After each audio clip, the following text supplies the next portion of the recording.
with my good friend of the internet, Kent Shaffer. Thanks for being with us today, Kent. My pleasure. Thank you, Kenny. It's great to connect over the interwebs and have discussions like this. We've been chatting in the pre-show interview stages here a little bit about different modes and mediums, I guess, of getting the word out. In your past, you've been a successful blogger. I think many people have name and brand awareness of what you've done for the church and resourcing people in a very generous manner with content. And you've kind of gone off the grid a little bit. And today we are looking at social media and video and all stuff. So let's get into that conversation. But before we do that, let's just spend like 60 seconds on who you are, what you're doing today. What's your passion? What's your focus right now? Sure. My name's Kent Shaffer, and I used to blog about best practices in ministry at a site called churchrelevance.com, and also helping design websites, web strategy, logos, communications things, and then ended up transitioning into a season where for the last 6 years working with an organization called Open Church on how can we, if possible, if God wills, take all 45,000 denominations around the world and be able to create a digital ecosystem that allows them to be able to share resources, to be able to work together by having a knowledge for what each other's doing. And it's been a process of first listening to these groups and then prayerfully working through prototypes and figuring out how do you have these bits and pieces to work together, which we actually launched our official phase 1 back on November 2016. So that's pretty exciting after a long journey of 5 years, 6 my years, gosh. depending how you want to count it. Talk about a BHAG, a big, hairy, audacious goal. Where did that come from? Where did that vision come from? It came from us talking through ideas with groups like YouVersion. They had, and Life Church. They had their open resource platform, which they still have. But when they originally launched it back in, I think, 2006, by 1 year later in 2007, they were talking, what if we expanded this out to be a huge platform that other people could contribute resources to? And that was something that they thought about, maybe releasing some software like they've done with their church online platform. I was also talking with groups like Saddleback Church around, what would it look like if pastors.com had more of a global representation of ideas. And both Life Church and pastors.com do expand out beyond, their own bubble to have content. But the journey that I ended up going down was one of seeing, all right, there's a lot of different flavors of Christianity. What does it look like to make it so that a very small church could take part as well as a huge denomination, or this flavor over here can be taking part as well as this one without there being some huge fight over theology in the middle. And in that process, ended up feeling just a very distinct, clear call to begin something called Open Church, which is the journey I've been on for the last several years. Wow.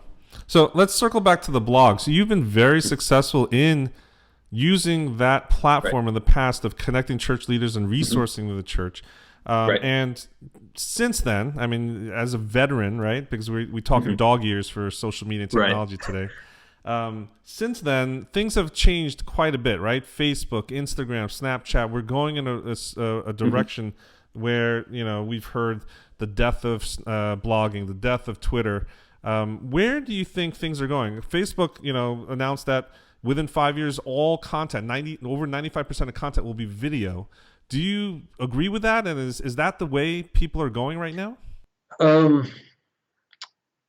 I won't be surprised if at least goes down that road. I won't just say just video, but it's video paired with text. It's almost like you're taking your blog posts or your tweets and you're adding a video backdrop behind it. Those are, I think, the most powerful ones because of something like Facebook Mobile. You're scrolling through your phone and then a video pops up. It's auto playing. You might not hear the audio, but there are the words there. And that's an extremely engaging form of media. And what and you're talking beyond a closed caption utility function, right? You're talking Right. looking at that medium, video, and the ability to put text on it and reinventing it Right. to deliver content. Yeah, at the crudest form, closed captioning certainly helps. But if you're looking at what's going to cut through the clutter of the future, I think that it's going to be a, a blend of artistry with good communication of how do you use not just text words, not just imagery, not just audio words, but you blend everything in together. So there's this storytelling component, and there will kind of be pendulum swings that occur right now. A huge driver, obviously, with something like this are platforms like Facebook, are platforms like Instagram. I won't necessarily say Snapchat because I think that's something that's a little bit more of a peer-to-peer successful communication platform. But the way I see things is if you started blogging in like around 2001, 2002, it didn't really matter what you blogged about. You could ride that fame, at least in the church space. You could ride that fame till 2009. Like, you could, like if you were one of the original bloggers, you were just, it's kind of like just blog, you'll do well. Around the time when I started, so 2005, 2006, 2007, if you had the best practices. So this is your writing good content, keeping it short, formatting it for the web, some catchy headlines, you're posting frequently enough, you're going to be successful.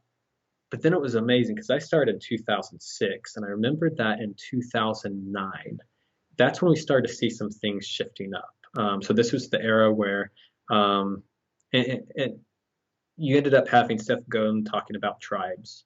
You ended up Yes. having the blogosphere growing large enough that people were starting to not be as collaborative, but break off. Right. Because 2006, and I grew up as a missionary's kid, saw territorialism, all that stuff within ministry. But around that 2006 era, we saw denominational walls break down. And I remember in spring of 2007, I believe, going and hanging out with some of the guys over at Life Church. There was Terry Storch and Bobby Grunwald, the co-founders of YouVersion. Love those They're guys. laughing, saying, "Yeah, a couple of years ago, we wouldn't have even been talking to each other because Terry was at a Southern Baptist That is church true. at Young Junior Fellowship Church, Dallas, Texas, and Bobby Grunwald's here in Oklahoma at an Evangelical Covenant Church." And the blogosphere, it broke down so many of these barriers that That in the is so true. 90s So true. were in the 90s, these were distinct denominational and distinct theological camps. And you see this weird blending that's happened. But while the blogosphere was smaller, we saw all of these people coming together as it grew larger, particularly among contemporary evangelicals. Contemporary evangelicals, I think, might struggle a bit more with selfish ambition than other camps of Christianity, and part of that's because they can be there's like this strong evangelistic bent. So on the one hand, they're very good at evangelism, but what could the downside be of that? You know, are we making sure we aren't being narcissistic? Are we making sure that we aren't being driven by selfish ambition? And so there could be this dynamic of like, oh, it's getting so big we don't have the mental bandwidth to interact with anyone anymore. I'm going to create my own tribe. I'm going to create my own group. I'm going to create my own program or whatever. And we started to see this erosion around 2009, 2010, to where even there were some friends of mine who were working at really well-known organizations, which in the past would have been like a almost shoe-in for being a successful Right. blogger. Right. Their content was phenomenal, great frequency, great everything, and they weren't able to get their blogs off the Struggling. ground. Yep. And so it almost started to be this weird dynamic. And even in that season, you started to see the shift from where blogging was kind of originally more of like, here, you know, keep it short. It was almost like just the facts, all that type of thing, which you see a parallel with advertising. 1950s, 1940s, 1960s advertising, it's very cognitive based. Now it's far more emotional and story based if it's going to be really effective. And we saw the shift over to not just mom bloggers, but also this shift that occurred where like female faith bloggers or guys that might be writing more out of story, where Right, right. we ended up seeing the shift of senior pastors who are blogging not really doing that anymore because a lot of theirs wasn't the storytelling, wasn't the I'm coming home from work and I'm dealing with this in my household. And it's powerful because we end up seeing I had the opportunity to do a compassion bloggers trip in March 2010 to Kenya, and I didn't do so well at like recruiting people to be sponsors. And from what I understood, sites like Tim Challies also didn't do as well. And both of us, and Tim far more than myself, had decent readership within his sector. The people who did really well were those who did a lot of storytelling. People like Ann Voskamp Mm. did amazing for raising compassion support. And Compassion found that those bloggers trips are actually like dollar for dollar, they might be the most effective. Either that's the most effective, or having people like Sean Groves and musicians tour around and kind of sing and Yep. then also do. Those are the two most effective channels. But I want to say that the blogger strips were most effective, and so we kind of see this dynamic of stories being valuable. Of course, that gives way into like this next era of where you have storytelling, people kind of building up this very passionate audience that's wanting to continue the narrative, continue the journey with you. But then you also have more link bait oriented Yeah, content. definitely. Upworthy was kind of like the original innovator, and BuzzFeed, and even seeing people like Abraham Piper, who back in the golden years of church blogging he had 22 words, which was this really clever, intelligent um, blog. On each post was usually 22 words. And he's figured out how to say something wise and useful and all that. And he's ended up 22 words now is it gets incredible traffic, but he ended up shifting it to being one of those sites that aggregates interesting stories, funny videos, all that from around the web. And it's fascinating what it takes to be more successful these days. And we see this kind of evaporation of what worked a couple years ago no longer working today. Is that one of the reasons why video, I think, is at least evolving to the point of having much more success than text based Right. storytelling? In that video evokes much more emotion and it feels like you're a journeyman with the actual storyteller. I think video has that potential. It's like you think about if I were to hold up a piece of paper and it has a drawing on it, that drawing, what's done on a two-dimensional plane, has potential to invoke emotions in you. But if you're inserted into a four-dimensional world, so you have time, you have all five senses being engaged, maybe even beyond five senses, there might be a spiritual element there. That of actually being in an environment that's affecting you, and there's smell that's sparking memories, there's sounds, there's the vibrations, that's going to have a far greater potential of doing something that lasts, that sticks with you. And so I think that it's just adding that extra layer of dimension. So what do you think about, so right now, right, the cusp of video is 360 video. And I Right, think it's almost, what do they say? It's a hammer trying to find a nail, right? Like, right. um, even that medium, what do you think? Where do you think that's going? Well, What's a great use of 360 video? Because it isn't just yeah. daily use of video. What I end up seeing is anytime there's new technology, there's something that I like to call tech novelty, or in most cases, I should say. I don't want to make an absolute statement, but we see Photoshop. And in the 90s, very good designers, it's like, oh yeah, drop shadow, bevel that, make that a red button, that type of stuff.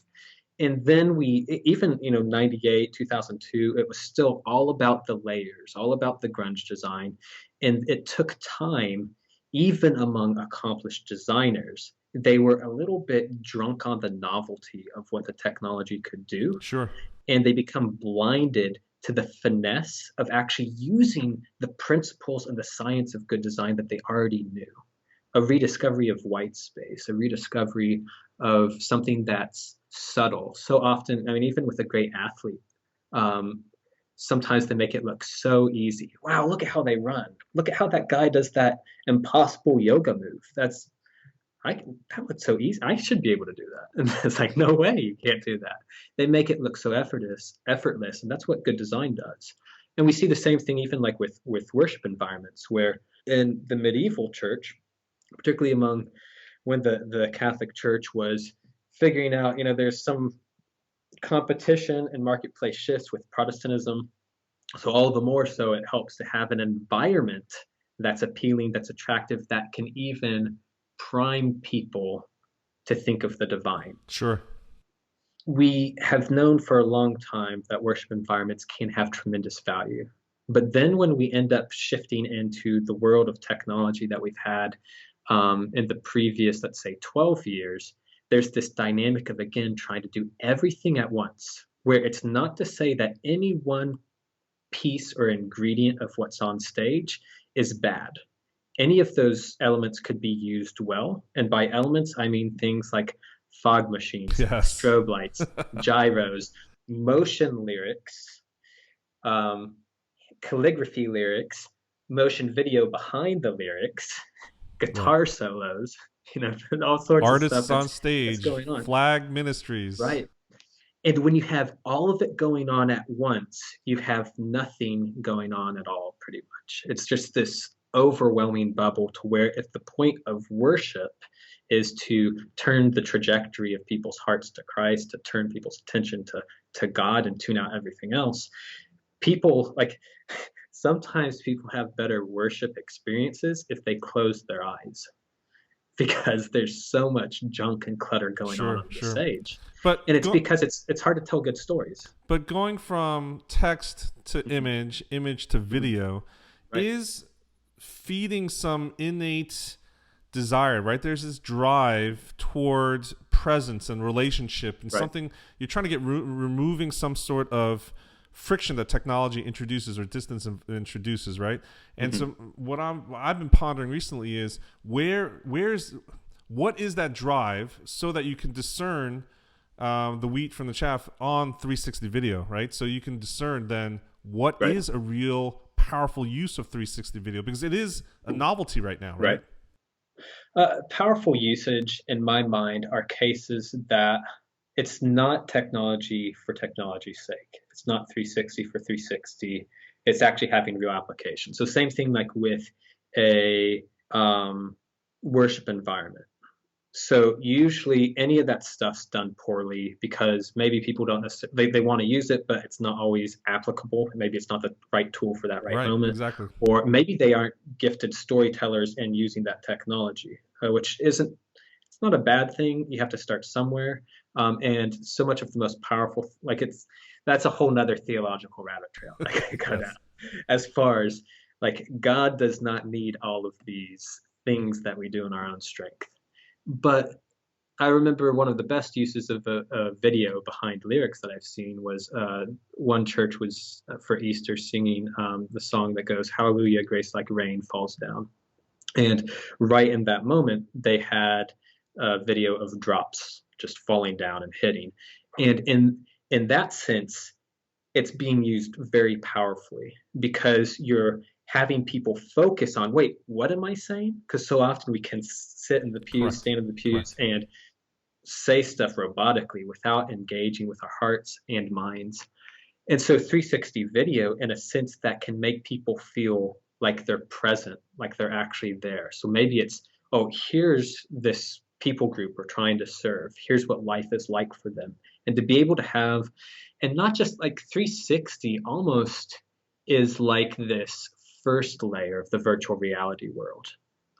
Once you get to virtual reality world, and there's been a couple hackathons I've been a part of, where there's some groups, a venture Christian church out of Silicon Valley area, partnered with developers from World Vision Yep. to work on some Google VR goggles on what it looks like for venture Christian church. Kind of say, hey, here's some footage from like one of our missions trips, and I think they had it like where they had posters in their lobby that you scan a QR code and then it opens up like they can see this environment that has the audio and everything and some statistics, that starts to take the right steps in the right direction. And what's so interesting is, in terms of using communication or media well, what we put in is so much of a dictator as the outputs. I love one of my go-to examples, and this isn't necessarily saying that the output got better, but just how society and prevalency change how people behave. But there used to be a show on in the early 90s called American Gladiators. Oh yeah, it's still on. Yeah, it's still on. So I know they had done a reboot type thing, but in like the early 90s, they had done, like, they'd interview people like, oh man, what did you think when you were climbing that rock wall and Blaze was coming to get you and he slipped and you made it to the top? And early 90s, people weren't used to having a lot of video cameras seeing themselves on. It was before the era of High School Musical and Generation Z being inundated with kind of slick presentation of oneself. And so they're like, oh man, like I thought I was going to lose. And like, I don't know. It's almost this beautiful bumbling over an interview. It was this dynamic of, it seemed more real and true, versus they had done a reboot of American Gladiators just 10 years later, around 2002. And they'd interview like, man, what did you think when you're going up the rock wall and Blaze slipped and he didn't catch you? They're like, oh man, I knew Blaze wasn't going to do it. He can't catch the heat. I'm on fire. And there's something that happened in a decade. Right. That changed the way people behave. And there's this weird dynamic on the one hand where almost everyone's becoming a better photographer, not just because of the technology, but also because when you have things like Instagram and Pinterest, our buffets of inputs can turn people who had no hope of being a great artist before to, they have better inputs than people who went through, they have a master of fine arts sometimes. It's astounding. So you have this stream of where people, the everyday person, is becoming far better artists and just knowing how to communicate because they've seen it. It's part of the everyday diet. But then there's this paradox that comes with that, where we almost preferred the humanity that's real from those 1992 interviews. Then I've heard people describe it as being too slick. And that's the type of thing where I've even said to a church before, like, yeah, your announcements, the pastor that's getting on between things, he's too slick. It would almost do better if you intentionally added in like a mistake here or there. Right, exactly. Because he'd see more human. Of course, then if you're doing that, it's going to mess up anyway. So it's rather what you want to do is you practice beforehand. You practice having, composure. Obviously, there's some value of being good at teaching. We see that in qualifications of elders and overseers. So now, what that means from a biblical, historical view as far as being a good teacher doesn't necessarily mean be a TED Talk, top 10 performance. But we know that there is a quality value, but not getting so hung up on the performance that you lose the humanity. Because usually people would rather see bumbling, but it be raw from the heart, than something that's too slick. And we aren't always able to articulate the differences as to, oh, wait, it was that micro expression on that person's face where because they didn't have enough wrinkles around their eyes, I knew it was insincere. Definitely. Today, it's the vulnerability is showing that authenticity where you're not on for social, right? Right. And so that's one of those challenges, I think, with being a pastor, particularly in the Western church. There's a lot of pressure in the wake of all the good things that have happened from the church growth movement, all the good things that have happened from more attractional models. There's also a lot of baggage and unrealistic expectations as to what a pastor's role should be. And they get so hung up when we end up seeing more trends with millennials as far as looking for authenticity. And the thing about authenticity is it's best to be yourself. Rather, you can't fake it. And people can tell if you're faking it. Right. Sure. And I think this is the last point that we can discuss today is one of the things that in a group of pastors that we were discussing, that what the millennials or the younger generation is craving that authenticity and the journey together side by side from their pastors, from their leaders, from the people they Right. looked up to in terms of their faith journey, is how do you put it, is part of the challenge today. If you really want to be a leader communicating where you typically would go for blogging or vlogging, etc., is the job not to become a publisher where you're putting out polished pieces one after the other, and instead it literally is the daily vlog where you wake up every day and off the cuff you're sharing your devotional time, thoughts, reflections, etc., or off the cuff you are reacting to the response that the congregation had to your sermonizing. Is that the authenticity that is going to cut through the clutter?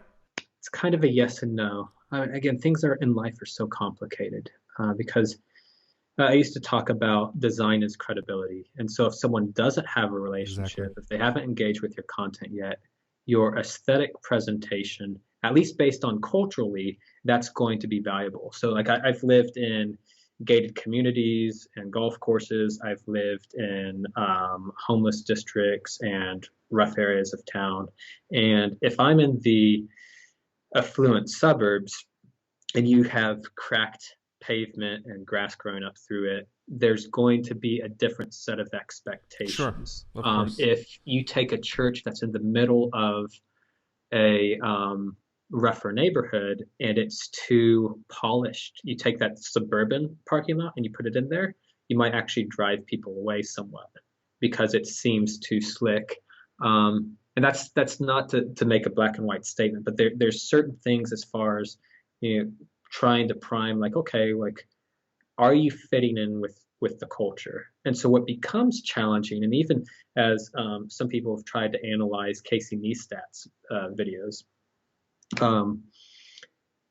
he is a professional videographer that makes his authenticity look just on the fly, but he puts hours and hours of work into making it look that good.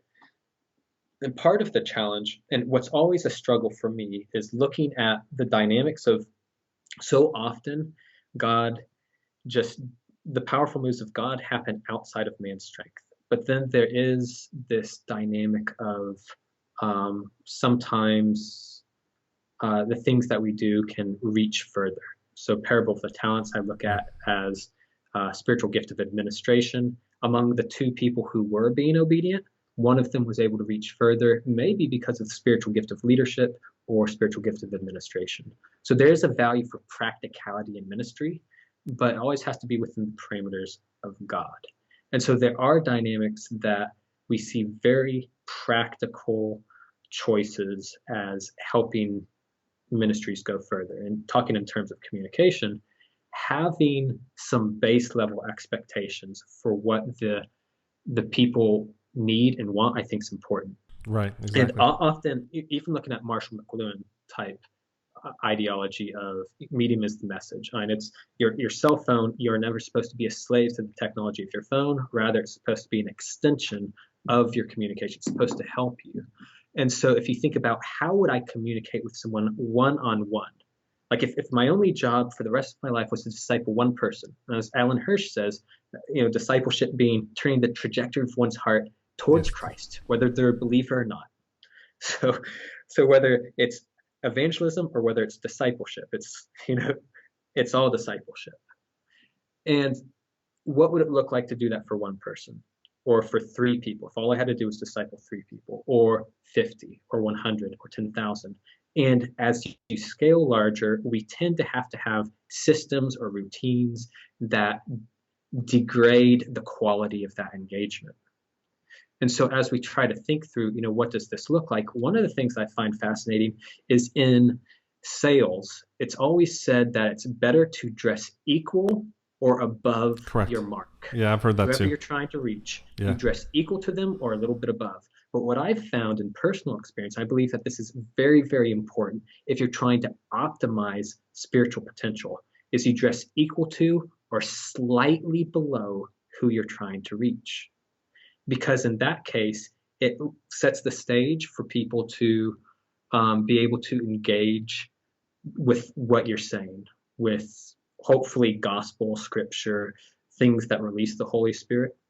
And if it's too much flashiness, if you're elevating that too much, it's easy for people to focus on, oh wow, look at, oh man, Yeah. that looks amazing. And that can happen with our videos as well. Who are you trying to reach, and what's the expectation for production quality? Now, there's when it comes to video communications, there's a ton of exceptions to the rule. So you can have, I think it was like Joseph Gordon-Levitt and Zoe Deschanel ended up doing a like duet online together, and it was just with horrible lighting, like home video camera and like an apartment or something. Didn't look fancy, didn't look like Hollywood. Their celebrity, it's allows them to be able to do that and still get a tremendous amount of viewership. And their celebrity, because of the lower level quality, it can actually seem endearing Yeah, it can enhance to it, have right? right. Yeah. It's like, wow, here's because it's not always about being slick. It's about what does the medium communicate. And Well, so, and is that's, it the medium yeah. or is it just the whether you have strategic nature? Is it premeditated content or is it something that you're allowing the viewers to see me as I am, right? So, do I have a runway before you record and hit that record button, or is it you're catching me and this is literally who I am if you're going to live with me? I'd say in this case, like for the example that I gave, those celebrities doing a duet, the medium, meaning the stylistic elements Yeah. of the medium. So like any film, the color grading that's on it. What's the music? What's the color grade? What's all of these things set an emotional tone that interpret how people process the Right. information Exactly. that's said and that's viewed.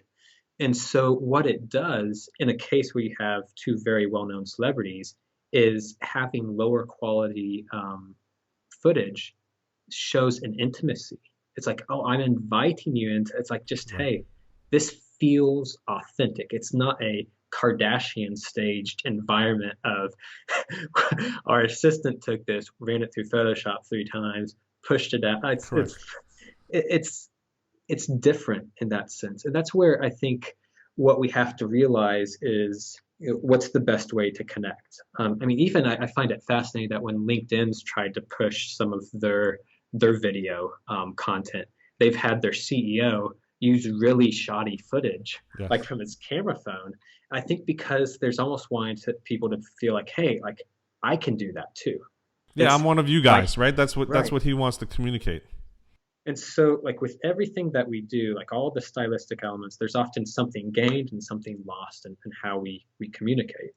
And usually people get so hung up on trying to think through, like, oh, like what do I have to do? Like I've so many different like conference events. Whereas that one that had like this a pastor from some town in Massachusetts that's like one of the oldest towns in the whole United States, and it was one of the Biola Digital conferences from years ago. And he's like, "Yeah, my town hasn't changed in 200 years, really, and should I be using Twitter?"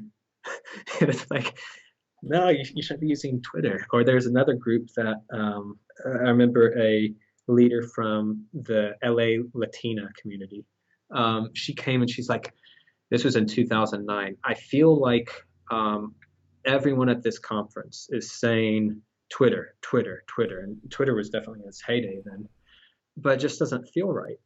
And to say, well, what would be the normal way people would communicate with each other? It's like, oh, just face to face, or call each other up and be like, hey, we have this event going on. And it's like, well, you could make a phone list and have 10 volunteers call Right. each other up and say like, oh, Traditional phone hey, tree. yeah, Yep. did you hear this? Is it's not the computer side, but it's just it's maintaining for this community. This is what works best. And like, there's been so many cases of like even people like there's what we used in the 80s for like children's ministry check-in, and we have new really cool ways of checking in kids with like security check-in systems, scan barcodes, enter in all this stuff. And he'll talk to congregations and they'll be like, yeah, it's like the old way worked better. Like this isn't working. And that's not saying every case. But there will be some of these cases where there's exceptions to the rule of sometimes we get so focused on that we think using the latest technology that's going to save things.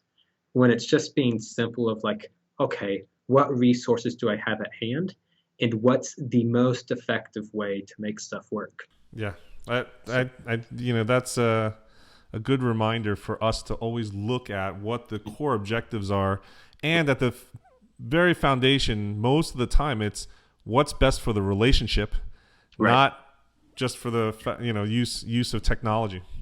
Yeah, I think so often as church communicators, where some of the breakdown happens is there's this approach of we feel like we have to use the latest technology because we end up hearing that like, Exactly. oh, wait a second, there was um, this church didn't do well because they never adapted with the latest technology.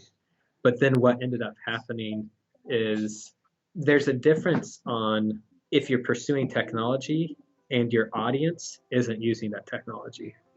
But the case of like what ends up happening with these churches is their audience moved on and the church communicators never moved with them. Yeah, exactly. And just finding that discernment between the two, I think, is key. Well, it's a good reminder.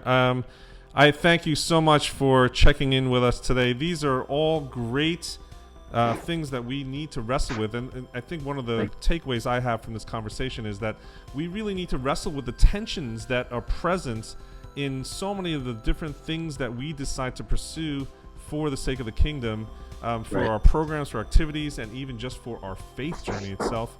And I really appreciate your insights that you've offered today. So would love to sit down with you again sometime in the future, but really appreciate the insights that you shared today, Kent. Oh, it's been fun. Thank you, Kenny.